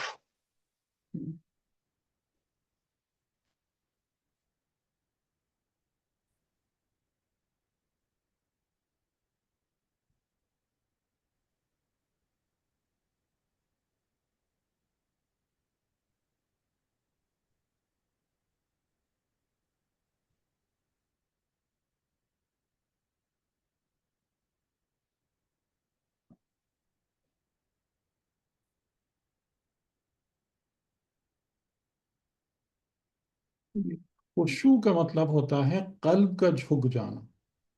خشوع کس چیز کو سگنیفائی کرتا ہے؟ دل کے جھکنے کو۔ ٹھیک، خدا کی بارگاہ میں دل جھک جائے اس حالت میں کہ مجھے یہ احساس ہو کہ میں اس کے سامنے کچھ بھی نہیں ہوں، میری کوئی حقیقت نہیں ہے اس کی بارگاہ میں، اس کی پریزنس میں۔ جب میں صلاۃ یعنی خدا کی بارگاہ میں جا رہا ہوں تو کس طریقے سے جا رہا ہوں کہ میرا دل اس کی عظمت اور روب کے آگے جھکا ہوا ہے، اور میرے اوپر یہ احساس طاری ہے کہ میں کچھ بھی نہیں ہوں اس کی بارگاہ میں۔ ٹھیک، یہ خشوع ہے۔ تو اب آپ خود مجھے بتائیں کہ الذین هم فی صلاتہم خاشعون، پہلی کوالٹی جو بیان کی کہ وہ مؤمنین جو اپنی صلات میں، اپنی نمازوں میں خاشع ہیں۔ اب یہاں سے آپ کو کون سی صفت مل رہی ہے؟ اگر صلات، اب یہاں صلات بالخشوع ہے، خشوع والی نماز فلاح ہے، ٹھیک بندگی، ہے، خالی نماز نہیں۔ تو اب آپ خود ہی سمجھتے جا رہے ہیں نا، مشکل تو نہیں ہے اب آپ کے لیے۔ ٹھیک، اب آپ کو یہ خدا نے یہ نظام بنا کے دے دیا، لیکن وہاں پہ شرط کیا ہے؟ کیا شرط خالی صلات ہے؟ بتائیں، خالی صلات سے تو آپ کو بندگی نہیں مل رہی نا، کہ صلات کا مطلب کہ جی بس وہ ارکان انجام دے دیے ہم نے قوانین فقہی کے مطابق۔ کس صلات سے آپ کو صفت بندگی مل رہی ہے؟ جس صلات میں آپ خاشع ہیں، آپ کا دل خدا کی بارگاہ میں جھکا ہوا ہے، اس کی عظمت کا احساس آپ کے قلب پر ہے، وہ صلات آپ کو بندگی دے رہی ہے۔ ٹھیک، تو جو ہم بات کر رہے تھے کہ بندگی فاؤنڈیشن ہے، ہم غلط بات تو نہیں کر رہے تھے؟ جی، سب سے پہلی فلاح میں خدا تعالیٰ جو فلاح پانے کے لیے یا فلاح یافتہ مومنین کی جو صفات بیان کر رہا ہے، کوالٹیز بیان کر رہا ہے، اس میں سب سے پہلی یہ ہے۔ اور آپ کو یاد ہوگا کہ میں نے اخلاقیات کی بحث میں ایک چیز آپ کے سامنے رکھی تھی کہ یہ خدا کی بہت مہربانی ہے کہ اس نے ہر طریقے سے ہمارے لیے مطالب اور معارف کو آسان کیا ہے، کہ صفات کو ڈسکرائب کیا ہے ان ٹرمز آف اعمال، کیونکہ ہم عمل کو زیادہ سمجھتے ہیں، ہم صفت کو زیادہ نہیں سمجھ پاتے۔ ٹھیک، تو اس کے لیے بندگی یعنی سب سے پہلی بندگی۔ تو اب آپ مجھے بتائیں بندگی کیسے حاصل ہوگی اس آیت قرآنی کے مطابق؟ بندگی حاصل کرنے کا نسخہ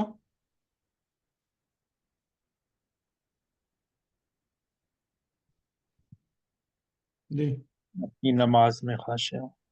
ہاں، وہ اپنی صلات میں خاشع ہوں، اور خاشع کا مطلب انشاءاللہ آپ سمجھ گئے۔ والذین هم عن اللغو معرضون. لغو کا معنی کیا ہوتا ہے؟ لغو کا معنی ہوتا ہے مینلی جو ان نیسسری ہے، ان ناٹ ریکوائرڈ، یا اس کو بیہودہ بھی اس میں سینس میں لیتے ہیں، مطلب جس کی کوئی آپ کو ضرورت نہیں ہے، جس کے اندر خیر و خوبی نہیں ہے، جس کے اندر اچھائی نہیں ہے، تو وہ ہمیشہ کیا کرتے ہیں؟ ابھی جو بات میں نے آپ کے سامنے رکھی کہ ہمیں جس بات کا سب سے پہلا دھیان رکھنا ہے وہ یہ رکھنا ہے کہ فضول حرام مکروہات جو ہے نا وہ میرے نفس میں انٹر نہ ہونے پائیں۔ اعراض کرنا یعنی اس سے منہ موڑتے ہیں، اس سے اپنے رخ کو پھرا لیتے ہیں۔ وہ لوگ جو غیر ضروری بیہودہ فضول چیزوں سے اپنا منہ موڑے رکھتے ہیں، اس طرف نہیں اپنے رخ کو کرتے۔ والذین ہم للزکاة فاعلون۔ اچھا، یہ زکوٰۃ کا جو ورڈ ہے نا، یہ زکوٰۃ ویسے تو ہم جب ایک خاص ٹرمینالوجی کو یوز کرتے ہیں تو زکوٰۃ کا مطلب یہ ہوتا ہے کہ جناب آپ اپنی آمدنی اور خاص طور سے جو بچت ہے 10-11 چیزوں میں جو نصاب زکوٰۃ ہے اس میں سے جو آپ کی بچت ہو اس میں سے آپ 1/40 دے دیں۔ لیکن قرآن کی نظر میں زکوٰۃ کا ورڈ کافی وائڈر اسکوپ رکھتا ہے، اور زکوٰۃ بذات خود تزکیے سے ہی ریلیٹڈ ہے، ٹھیک ہے؟ تو ہم للزکاة فاعلون کا مطلب یہ نہیں ہے کہ خالی وہ زکوٰۃ ادا کرتے ہیں، وہ مال نکال دیتے ہیں، بلکہ اس کا مطلب یہ ہے کہ وہ لوگ جو ہیں نا وہ اپنی ذکی ہونے پر تزکیے ہونے کے بارے میں کام کرتے رہتے ہیں۔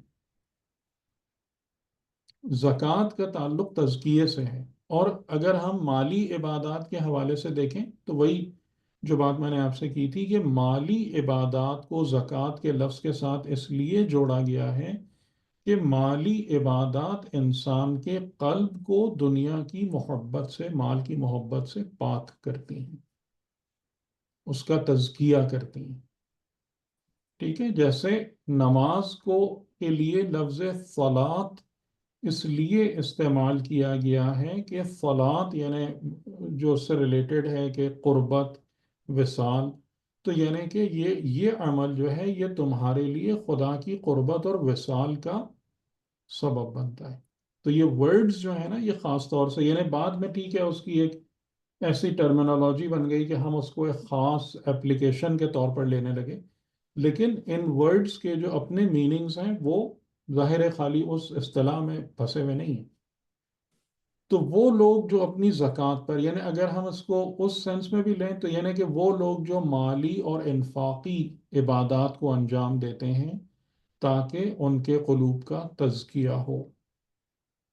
والذین ہم لفروجہم حافظون، وہ لوگ جو اپنے پرائیویٹ پارٹس کی نگرانی کرتے ہیں، حفاظت کرتے ہیں، سوائے ازواج کے یا جو کنیزیں ہیں اس بارے میں ان پر ملامت نہیں ہے، ٹھیک؟ اس سے آگے نہیں۔ والذین ہم لاماناتہم وعہدہم راعون، وہ لوگ کہ جو اپنی امانتوں کو اور اپنے عہد اور اپنے وعدوں پرومسز کو کی رعایت کرتے ہیں، یعنی جن کی نظر میں اپنی زبان کی قیمت ہے، جن کی نظر میں ان کے وعدے کی حیثیت ہے، وہ اس کو ہمیشہ کیپ اپ رکھتے ہیں، اس کو کبھی بھی اپنے وعدے کو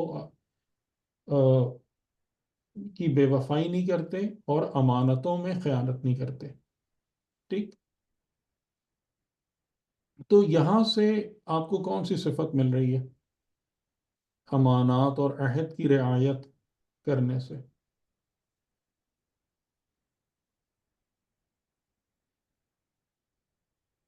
جی سوچیں۔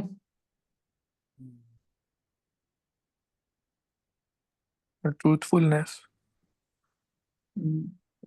یا اس سے زیادہ تقوی نہیں؟ ہاں، ہم؟ جی یعنی انسان کیوں امانت میں ڈنڈی مارے گا جب اسے اس کے دماغ میں یہ خیال ہوگا کہ کوئی مجھے دیکھ نہیں رہا، میں کسی کو جواب دہ نہیں ہوں. لیکن اگر انسان کے اندر یہ صفت ہے کہ نہیں، میں خدا کی نظروں کے سامنے ہوں، خدا کو ایویڈ نہیں کر سکتا، خدا سے بھاگ نہیں سکتا، اس کے حساب کو جھٹلا نہیں سکتا، تو یہی تو صفت تقویٰ ہے کہ انسان کے اندر یہ کوالٹی پیدا ہو جائے کہ میں ہر وقت خدا کے ہاتھ میں ہوں، خدا کی نظروں کے سامنے ہوں، اور یہ فرار ممکن نہیں ہے. تو اپنی امانات کو، اپنے عہد کی رعایت کرتے ہیں، اور پھر آخر میں یہ عجیب ہے وَالَّذِينَ هُمْ عَلَىٰ صَلَاتِهِمْ يُحَافِظُونَ، کہ وہ لوگ جو اپنی صلات پر محافظ ہیں. ٹھیک، یعنی کہ آپ جب صلات کا حق ادا کرتے ہیں اور اس میں آپ کو خشوع حاصل ہوتا ہے، خشوع آپ پیدا کرتے ہیں، آپ بندگی کی صفت کو حاصل کر رہے ہوتے ہیں، تو اب خدا ایک اور ہمیں ورڈ آف کوشن دے رہا ہے کہ اس بات کا خیال رکھنا کہ جو کچھ تم نے اپنی صلات میں سے حاصل کیا وہ ضائع نہ ہو جائے، کیونکہ یہی تمہارا سب سے قیمتی سرمایہ ہے، اور اسی پر شیطان کی سب سے زیادہ نظر ہے کہ یہ بندگی خراب ہو، تم عبد خدا نہ رہو. اور عبد خدا نہ رہنے میں پھر وہی عبد خدا کے مقابلے میں جو عرفا سب سے زیادہ بات کرتے ہیں، انانیت، انیت، یعنی جہاں پر بھی اپنی میں آ گئی وہاں پر انسان کی بندگی خراب ہونا شروع ہو گئی. تو اس پر حفاظت کرنا، یعنی فلاح نماز سے، صلات سے شروع ہو کر صلات پہ ختم ہوتی ہے. ٹھیک ہے، اور اسی بنا پر جو پیغمبر اکرم کا جملہ ہے کہ صلات اگر ان قبلا ما سوا، اگر صلات قبول ہو گئی تو سب کچھ قبول ہو گیا، اور اگر صلات رد ہو گئی تو سب رد ہو گیا. تو یہاں سے آپ اس بات کو سمجھیں گے جب خدا نے اول و آخر صلات کو رکھا ہے کہ بیچ میں، یعنی اب مثال کے طور پر ایک انسان حرام کام میں نعوذ باللہ مبتلا ہوتا ہے، وہ خشوع والی صلات ادا کر سکتا ہے؟ کیا یہ ممکن ہوگا اس کے لیے؟ نہیں، کبھی نہیں. اگر ایک انسان اب کسی کو خیانت کرتا ہے نعوذ باللہ، اس کی نماز میں کبھی بھی خشوع اور بندگی آئے گی؟ نہیں آئے گی نا.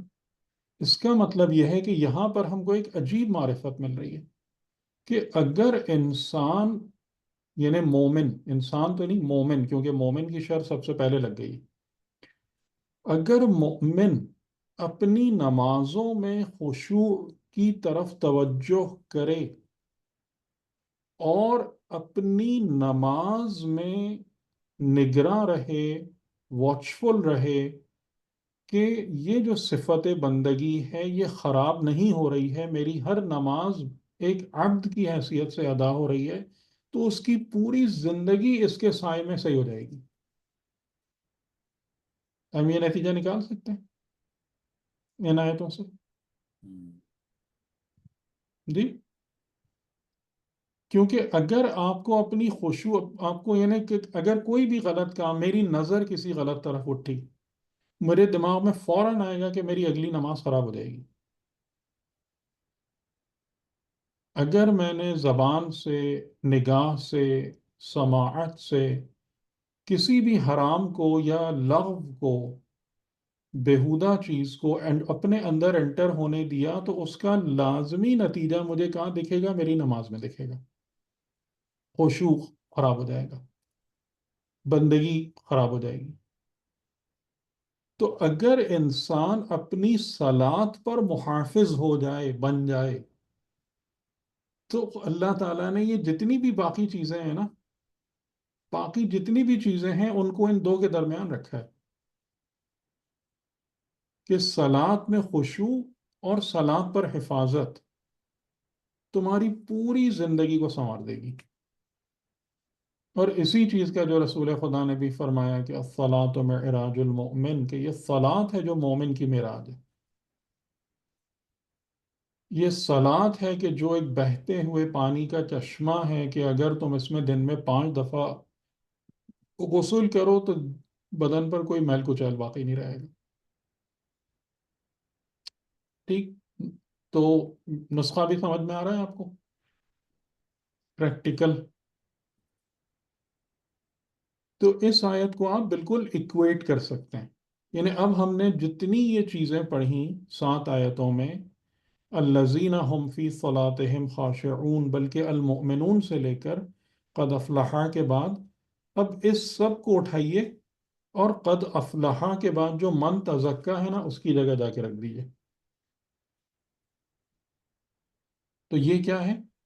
یہ من تزکا کی تفسیر ہے کہ اب ہم سوال کریں گے ہم کیسے تزکیہ کریں، کیا کریں. یہ پورا رستہ ہے تزکیہ کرنے کا. یہ کرو. اور اس کو جیسے میں نے آپ کو ایک دوسرے کی کنسیپچول وے میں بیان کیا، تو اب آپ اس کو اس سے اور زیادہ اچھے طریقے سے ریلیٹ کر سکتے ہیں. یعنی کہاں کہاں سے ہمیں کون کون سی صفت مل رہی ہے، اس کا پورا عملی نسخہ قرآن نے آپ کو بنا کے دے دیا. حیدر بھائی صلات پر دعائے عصر کے بعد جو دعا پڑھتے ہیں اس میں ایک لفظ آتا ہے ومن صلاۃ لا ترفع. جی. تو ترفع کا مطلب ومن صلاۃ لا ترفعوا، میں پناہ مانگتا ہوں اس نماز سے جو بلند نہیں ہوتی. اچھا بلندی مطلب. رفعت، اس صلات سے پناہ. یہ نا صلات پڑھے جا رہے تو ہمیں خود ہی پتہ ہے اگر صلات بلند ہوگی تو آپ کو ساتھ لے کے بلند ہوگی یا آپ کو چھوڑ کے بلند ہوگی، یہ بتائیں. ایسا تو نہیں ہے نا کہ صلات بلند ہو جائے میں یہیں کھڑا رہ جاؤں، جی جی. کیونکہ صلات تو میرا مال ہے نا، صلات مصلی کی جان سے الگ تھوڑی ہے. تو اس لیے یعنی کہ اب تزکیے کی جو بحث ہے پوری، یا تزکیے کا جو پورا ٹریک ہے، اس میں خدا تعالیٰ نے کس چیز کو اب بنا دیا فوکس میں کس چیز کو رکھ دیا؟ صلات کو. صلات ٹھیک ہے، لیکن صلات وہ جو حالت ایمان میں ادا کی جائے، صلات وہ جس میں قلب خاشع ہو، اور صلات وہ جس پر ہم محافظت اور جس کی نگرانی کر رہے ہوں. تو یہ صلات آپ کی پوری زندگی کو صحیح کر دے گی، پوری زندگی کے تمام خرابیوں کو نکال دے گی. جیسے میں آپ کو ایک مثال بھی دوں اس کی، اس بارے میں ہم کم غور کرتے ہیں. آپ مجھے تھوڑی سی شرائط نماز بتائیں. اب میں بالکل توضیح المسائل پہ آ گیا. نماز کی شرائط جو توضیح میں لکھی ہوتی ہیں ان میں کیا ہیں؟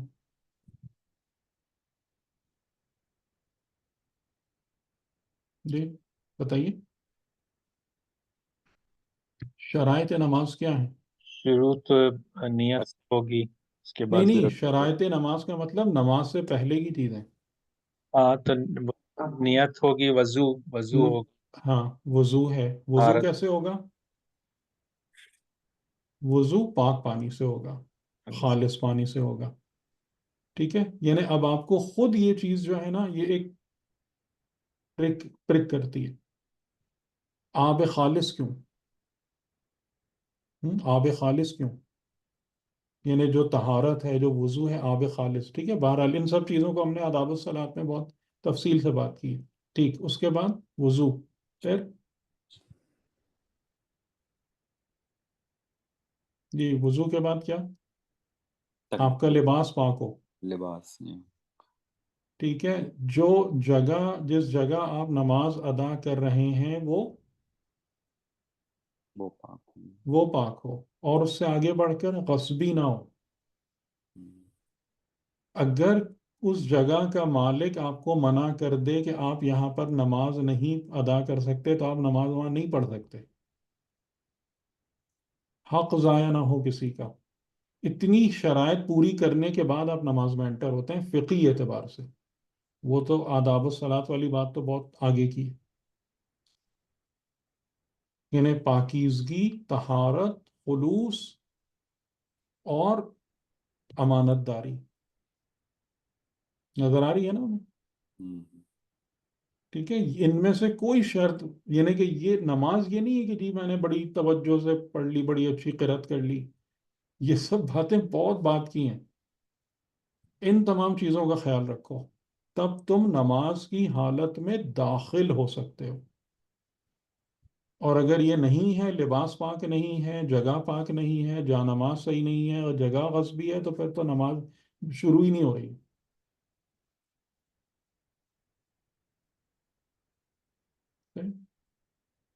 تو اس کا اب آپ یہ بھی دیکھ لیں، قد افلح کے بعد ریوارڈ کیا ہے، بس یہاں پر ہم بات ختم کرتے ہیں. اولئک هم الوارثون، جن مومنین نے اس رستے سے فلاح پالی، جو اس یعنی اب قد افلح ہے تو یہ سب سے آگے نکل گئے فلاح پانے والوں میں.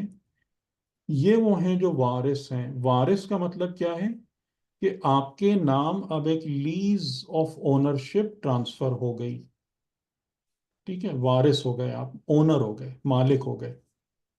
الذین یرثون الفردوس، کس چیز کے آپ مالک ہو گئے، کس چیز کی آپ کو اونرشپ مل گئی؟ یرثون الفردوس، فردوس، جنت فردوس کی اونرشپ آپ کو ملی. ہم فیہا خالدون، جس میں وہ ہمیشہ موجود ہے. ٹھیک. تو اب یہاں پر خدا کس طریقے سے جنت عطا کر رہا ہے؟ داخل نہیں کر رہا، یہ نہیں کہہ رہا جنت میں داخل ہو جاؤ. داخل ہونے سے پہلے آپ کو اونرشپ کے کاغذات ٹرانسفر ہو رہے ہیں. یہ آپ اس کے مالک ہو گئے، اس جنت فردوس کے، اور اس کو آپ لیجئے اور اس کے ساتھ جو چاہیے کیجئے. یعنی اب یہ جو مومنین ہیں، یہ تزکیہ شدہ فلاح یافتہ مومنین، اب یہ خدا کی بارگاہ میں اتنے آنریبل اور ٹرسٹ وردی ہو گئے، کیونکہ آپ اونرشپ جو ہے نا ہر ایک کو نہیں دیتے ہیں. اونرشپ آپ اسی کو دیتے ہیں کہ جس پر آپ کو مکمل بھروسہ ہوتا ہے. کیونکہ اونرشپ کا مطلب یہ ہے کہ اب آپ اس کے ساتھ جو چاہیں کریں، اب یہ آپ کی ہے. ٹھیک ہے، یہ اس کا ریوارڈ ہے، یہ اس کا اینڈ ہے. صحیح.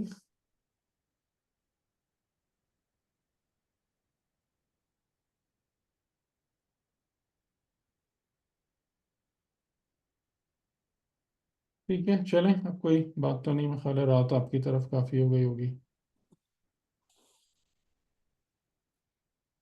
ٹھیک ہے حیدر بھائی. صحیح. چلیں تو صحیح چل رہا ہے ابھی تک. یعنی پھر مجھے ڈر اس بات کا لگتا ہے کہ کہیں میں اپنے جوش میں آپ لوگوں پہ دباؤ نہ ڈال دوں زیادہ. تو وہ جہاں آپ کو یہ فیل ہو تو مجھے بتا دیجیے گا پلیز. نہیں نہیں، ایسا کوئی دباؤ نہیں ہے. بس تھوڑی سی نیند اڑ جاتی ہے. رات میں چلیے تھوڑی سوچ میں ہو جاتی ہے. چلے ٹھیک ہے، انشاءاللہ ٹھیک، انشاءاللہ. بہت شکریہ. خدا حافظ. جزاک اللہ جی. خدا حافظ.